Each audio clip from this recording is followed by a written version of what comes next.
ಈ ಬೆಳಗಿನ ವಾಕ್ಯದ ಧ್ಯಾನದ ವಿಷಯ ಕ್ರಿಸ್ತನಲ್ಲಿ ನಮ್ಮ ಗುರುತು. ಈ ಶೀರ್ಷಿಕೆಯ ಅಡಿಯಲ್ಲಿ ಕೆಲವು ವಾಕ್ಯಗಳನ್ನು ನಾವು ಧ್ಯಾನ ಮಾಡಿಕೊಳ್ಳೋಣ. ಕ್ರಿಸ್ತನಲ್ಲಿ ನಮ್ಮ ಗುರುತು ಏನಾಗಿದೆ? ನಮ್ಮ ನಿಜವಾದ ಗುರುತು ಏನು? ನಾವು ಯಾರು? ಈ ಲೋಕದ ಮಾನದಂಡಗಳ ಪ್ರಕಾರ ನಾವು ನಮ್ಮನ್ನ ಅಳೆಯುತ್ತೇವೆಯೇ? ನಮ್ಮ ಕೆಲಸ, ನಮ್ಮ ನೋಟ ಅಥವಾ ನಮ್ಮ ಬ್ಯಾಂಕ್ ಬ್ಯಾಲೆನ್ಸ್, ಈ ಎಲ್ಲ ಪ್ರಕಾರದ ಪರವಾಗಿ ನಮ್ಮನ್ನು ನಾವು ಅಳತೆ ಮಾಡಿಕೊಳ್ತೇವೆ. ಆದರೆ ದೇವರು ನಮ್ಮನ್ನು ಹೇಗೆ ನೋಡ್ತಾನೆ ಹಾಗೇ ನೋಡಿಕೊಳ್ಳುವಂಥದ್ದು ಬಹಳ ಮುಖ್ಯ.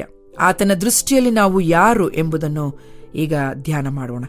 ಮೊದಲನೇದಾಗಿ ರೋಮಾಪುರದವರಿಗೆ ಬರೆದ ಪತ್ರಿಕೆ 6ನೇ ಅಧ್ಯಾಯ 6ನೇ ವಚನದಲ್ಲಿ ವಾಕ್ಯ ಹೀಗೆ ಹೇಳ್ತದೆ: ಪಾಪಾಧೀನ ಸ್ವಭಾವವು ನಾಶವಾಗಿ ನಾವು ಇನ್ನೂ ಪಾಪದ ವಶದಲ್ಲಿರದಂತೆ ನಮ್ಮ ಪೂರ್ವ ಸ್ವಭಾವವು ಕ್ರಿಸ್ತನ ಕೂಡ ಶಿಲುಬೆಗೆ ಹಾಕಲ್ಪಟ್ಟೀತೆಂದು ತಿಳಿದಿದ್ದೇವೆ.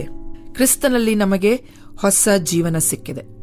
ನಾವು ಮಾಡಿದ ತಪ್ಪುಗಳನ್ನು, ಹಳೆಯ ಅಭ್ಯಾಸಗಳು ಮತ್ತು ನಾಶವಾದ ಒಂದು ಪಾಪದ ಸ್ವಭಾವವನ್ನು ನಾವು ಇನ್ನು ಮುಂದೆ ಅದನ್ನು ನೆನಪು ಮಾಡಿಕೊಳ್ಳಬಾರದು. ನಮ್ಮ ಮುಂದಿನ ಭವಿಷ್ಯತ್ತು ಅಥವಾ ನಮ್ಮ ಮುಂದಿನ ಕಾಲ ಹೇಗೆ ಇದೆ ಎಂಬುದನ್ನು ನಾವು ನಿರ್ಧರಿಸುವಂಥದ್ದಲ್ಲ. ಅದು ಕ್ರಿಸ್ತನ ರಕ್ತದಿಂದ ನಾವು ಶುದ್ಧರಾಗಿದ್ದೇವೆ ಎಂಬುದಾಗಿ ದೃಢೀಕರಿಸಿಕೊಂಡವರಾಗಿ ಆತನ ಮೇಲೆ ನಾವು ನಂಬಿಕೆ ಇಟ್ಟು ಜೀವಿಸುವಂಥವರಾಗಬೇಕು. ಅದೇ ನಮ್ಮ ಗುರುತು. ನಮ್ಮ ನಿಜವಾದಂತಹ ಗುರುತು ನಮ್ಮ ತಪ್ಪುಗಳನ್ನು ಆತನ ಮುಂದೆ ಅರಿಕೆ ಮಾಡುವಂಥವರಾಗಬೇಕು ಮತ್ತು ನಮ್ಮ ಹಿಂದಿನ ಎಲ್ಲ ಒಂದು ಕೆಟ್ಟ ಜೀವಿತವನ್ನ ಬದಿಗಿಟ್ಟು ಅದೆಲ್ಲವನ್ನ ನಾವು ತ್ಯಜಿಸಿ ಹೊಸಬರಾಗಿ ಈ ಒಂದು ಹೊಸ ವರ್ಷದಲ್ಲಿ ನಾವು ಶುದ್ಧರಾಗಿ ಕ್ರಿಸ್ತನ ಮುಂದೆ ಕಾಣಿಸಿಕೊಳ್ಳುವಂಥವರಾಗಬೇಕು. ಈಗ ನಾನು ಯಾರು? ಯೋಹಾನನು ಬರೆದ ಸುವಾರ್ತೆ 1ನೇ ಅಧ್ಯಾಯ 12ನೇ ವಚನದಲ್ಲಿ, ಯಾರು ಆತನನ್ನು ಅಂಗೀಕರಿಸಿದರೋ, ಅಂದರೆ ಆತನ ಹೆಸರಿನಲ್ಲಿ ನಂಬಿಕೆ ಇಟ್ಟರೋ ಅವರಿಗೆ ದೇವರ ಮಕ್ಕಳಾಗುವ ಅಧಿಕಾರ ಕೊಟ್ಟನು. 2 ಕೊರಿಂಥ 5ನೇ ಅಧ್ಯಾಯ 17ನೇ ವಚನದಲ್ಲಿ, ಯಾರಾದರೂ ಕ್ರಿಸ್ತನಲ್ಲಿದ್ದರೆ ಅವನು ಹೊಸ ಸೃಷ್ಟಿ. ಎಫೆಸ 2ನೇ ಅಧ್ಯಾಯ 10ನೇ ವಚನದಲ್ಲಿ, ನಾವು ದೇವರ ಕೈಕೆಲಸವಾಗಿದ್ದೇವೆ. 1 ಪೇತ್ರ 2ನೇ ಅಧ್ಯಾಯ 9ರಲ್ಲಿ, ಆರಿಸಿಕೊಂಡಂತಹ ಸಂತತಿ, ರಾಜವಂಶದ ಯಾಜಕ ಸಮೂಹ, ಪವಿತ್ರ ಜನಾಂಗ, ದೇವರಿಗೆ ಸ್ವಂತವಾದ ಜನವಾಗಿದ್ದೇವೆ. ಹಾಗಿದ್ರೆ ಮೊದಲನೇದಾಗಿ ನಾನು ಇನ್ನು ಮುಂದೆ ಹೇಗಿಲ್ಲ ಅನ್ನುವಂಥದ್ದನ್ನು ನಾನು ಅದನ್ನು ಬಿಟ್ಟುಕೊಟ್ಟು ಮುಂದೆ ನಾನು ಯಾರು?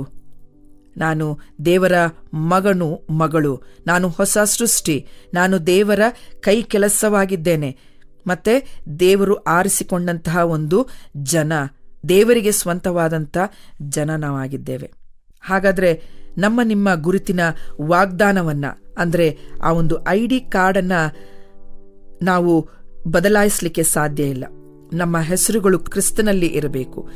ಈ ಗುರುತು ನಿಮ್ಮ ಸಾಮರ್ಥ್ಯ, ಭಾವನೆಗಳು ಅಥವಾ ಈ ಲೋಕದ ಅಭಿಪ್ರಾಯಗಳಿಗಿಂತ ದೊಡ್ಡದಾಗಿದೆ. ನಮ್ಮ ಬ್ಯಾಂಕ್ ಬ್ಯಾಲೆನ್ಸ್ ಅಲ್ಲ, ನಮ್ಮ ಕೆಲಸ ಅಲ್ಲ, ನಮ್ಮ ನೋಟ ಅಲ್ಲ, ಬೇರೆ ಯಾವ ಒಂದು ಅಳತೆಯೂ ಕೂಡ ಅಲ್ಲ. ಆದರೆ ದೇವರ ಸ್ವಂತ ಜನಾಂಗ, ದೇವರ ಮಗಳು, ಮಗನು, ಹೊಸ ಸೃಷ್ಟಿ. ಹಾಗಿದ್ರೆ ಈ ಒಂದು ವಿಚಾರಗಳಲ್ಲಿ ನಾವು ಹೇಗೆ ಬದುಕಬೇಕು ಎಂಬುದಾಗಿ ಆ ಒಂದು ಸವಾಲನ್ನು ನಾವು ಹಾಕಿಕೊಳ್ಳುವಾಗ, ನಾವು ಕನ್ನಡಿಯ ಮುಂದೆ ನಿಂತಾಗ ನಾವು ಕ್ರಿಸ್ತನಿರುವ ಪ್ರೀತಿ ಪಾತ್ರ ಮಗನು, ಮಗಳು, ಹೊಸ ಸೃಷ್ಟಿ ಮತ್ತು ದೇವರ ಕೈ ಕೆಲಸ ಎಂಬುದಾಗಿ ಅದು ದೃಢೀಕರಿಸಬೇಕು. ಹಾಗಾದ್ರೆ ಈ ಬೆಳಗಿನ ಸಮಯದಲ್ಲಿ ನಮ್ಮ ಪ್ರಾರ್ಥನೆ ಏನಾಗಿರಬೇಕು? ನಾವು ಹೇಗೆ ಪ್ರಾರ್ಥನೆ ಮಾಡಬೇಕು? ದೇವರೇ, ನನ್ನನ್ನು ನೀನು ನೋಡುವುದರಂತೆ ನೋಡಲು ನನಗೆ ಸಹಾಯ ಮಾಡು. ದೇವರೇ, ನನ್ನ ನೈಜ ಮೌಲ್ಯವನ್ನ ಕ್ರಿಸ್ತನಲ್ಲಿ ಕಂಡುಕೊಳ್ಳಲು ಸಹಾಯ ಮಾಡು ಎಂಬುದಾಗಿ ನಾವು ಪ್ರಾರ್ಥಿಸುವ ಹಾಗೆ ದೇವರು ತನ್ನ ಅದ್ಭುತಕರವಾದಂತಹ ಈ ಒಂದು ಗುರುತಿನ ಸತ್ಯದಲ್ಲಿ ಬದುಕಲು ನಮಗೆ ಸಹಾಯ ಮಾಡಲಿ. ಆಮೇನ್. ಈ ಕಾರ್ಯಕ್ರಮದ ಬಗ್ಗೆ ನಿಮ್ಮ ಅಭಿಪ್ರಾಯ, ಸಲಹೆಗಳು ಹಾಗೂ ಯಾವುದೇ ಪ್ರಾರ್ಥನಾ ಮನವಿಗಳಿದ್ದಲ್ಲಿ ನಮ್ಮ ದೂರವಾಣಿ ಸಂಖ್ಯೆಗೆ ನೀವು ಕರೆ ಮಾಡಬಹುದು. ನಮ್ಮ ದೂರವಾಣಿ ಸಂಖ್ಯೆ 996026065453. ನಿಮ್ಮ ಅಭಿಪ್ರಾಯಗಳನ್ನು ಇಮೇಲ್ ಮೂಲಕವೂ ನಮಗೆ ತಿಳಿಸಬಹುದು.